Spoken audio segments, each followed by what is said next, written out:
and welcome to France 24's weekly music show. Now, if you like rock and roll bands like Oasis, the Happy Mondays and even Ride, you'll feel very comfortable listening to our guest this week, the band ALEXANDR, whose music heavily draws on sounds from Manchester in the late 80s, early 90s.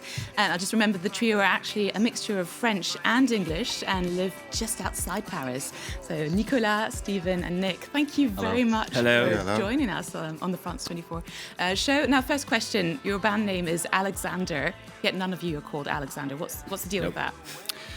That's the original part of it, really. We didn't, we wanted a cool band name, looked nice, sounded good in French and English, which is not always obvious. And there's something great about Alexander, Alexander the Begins Great. with an A. Yeah. So we're first in the record stores. Oh, good idea. Very clever. That's marketing in you. How did you guys meet? What's the story behind the band? Pretty basic. We're schoolmates. It dates way back from the time we grew up in the same region in Alsace, and we've basically been doing music ever since. Cool. And so you just released a track called Surrender, an EP called Surrender, and we're going to check out the title track. I'm coming back to get you, 'cause in your eyes I see light. I'm coming back to get you, 'cause in your eyes I see light. I need the eyes to the eyes of a stranger. To the eyes of a stranger.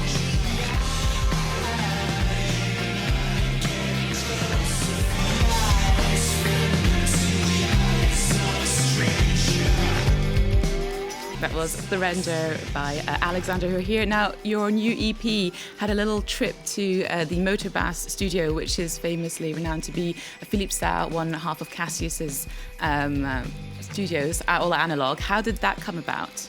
Because you're quite a new up-and-coming band, so getting a kind of good little gleam from that. Well, his assistant is called Antoine Boiton, and he's a very talented young man, and he's a friend of ours. He listened to the demos we had. We were quite happy with them. He loved them and suggested that he could work with us. So he did all the work. We didn't work with Zdar, but there was a part of it that was done in the studio, and we're really, really happy with what he's done. Mm. And do you feel that brought a bit of a French touch to your British sound?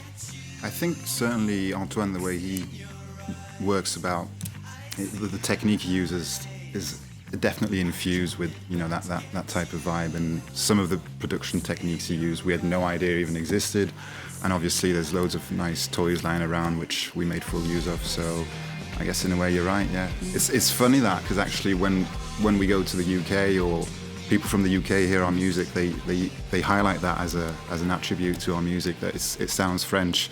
Whereas here in France, we actually sound really English. Mm-hmm. Now, you're totally north of England sound from like 30 years ago. Was that something you consciously wanted to do yourselves?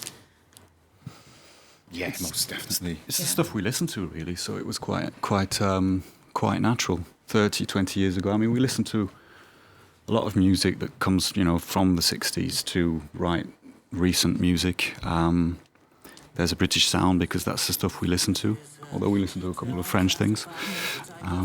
Would you consider singing in French, which would kind of be the contre-pied, as they say here, to a British sound? Would that just totally not work?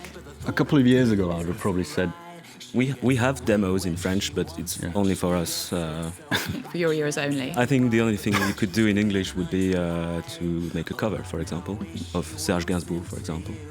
Which track, any in particular? Melody Nelson. Bonnie and Clyde.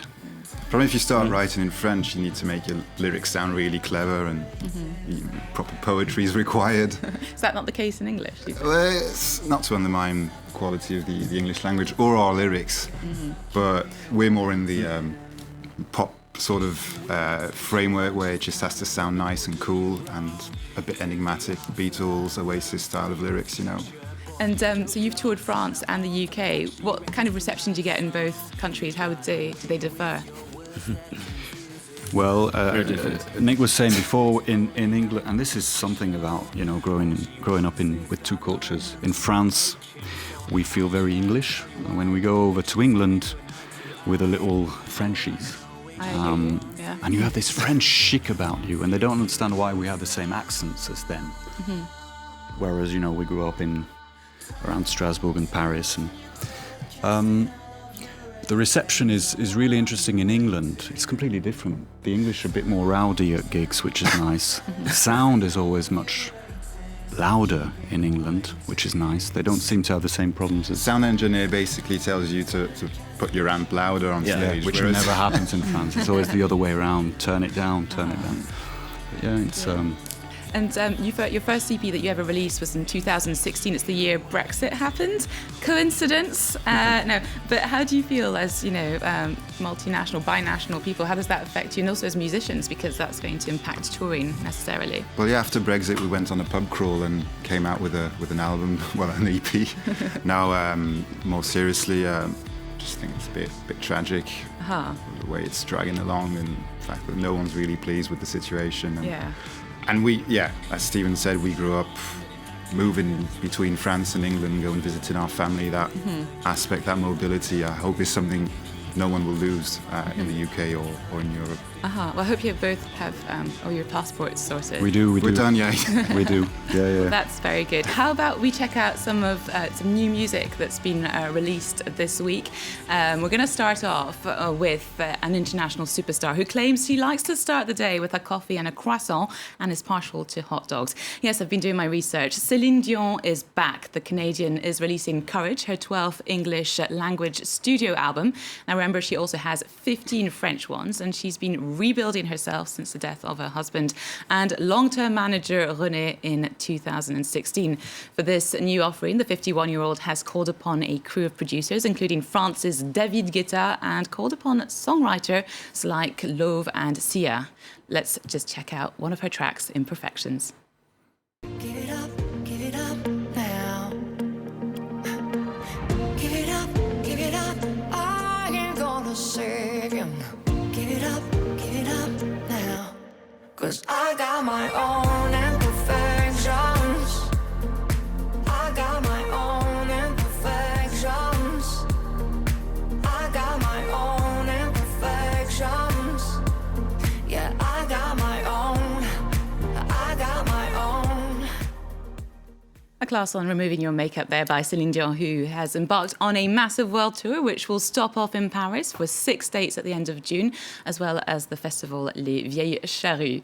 Now, over to something completely different. The band Toy, an English indie band who, over the last decade, have been serving us Psych-Kraut rock. Having interviewed them in the past, I can tell you that they're very much at ease at discussing obscure 60s art films as they are discussing 90s boy bands. This week, they are releasing a cover album called Songs of Consumption, which features their versions of Serge and Charlotte Gainsbourg's Lemon Incest, but also tracks by Amanda Lear, The Stooges, John Barry, and many more. Here they are with their cover of Soft Cell's Fun City. Forwards, wearing out the corners. Fun city, here's my inexperience. Have no feelings, have no sex. Wonder who to prick up next. So if you want to impress your friends with cool and weird covers, do get hold of the new Toy cover album. Now, a special thanks to my guests this week, Stephen, Nick and Nicholas from ALEXANDR. Thank you for Thank you coming very on the much. show. Remember, the EP is already available in good record stores and online. And you're going to be playing the Supersonic this Saturday in Paris, and it's free, and you're supporting Working Men's Club, is that right? Precisely. It's Correct. excellent, good to go to it. And also remember that France 24 News is coming up in just a few minutes. You can also find all the France 24 music news and culture news on our website and via our Twitter, Facebook and Instagram page. And as I was saying, DJ Shadow, to finish up, he's became famous in the mid-90s with his album Introduction.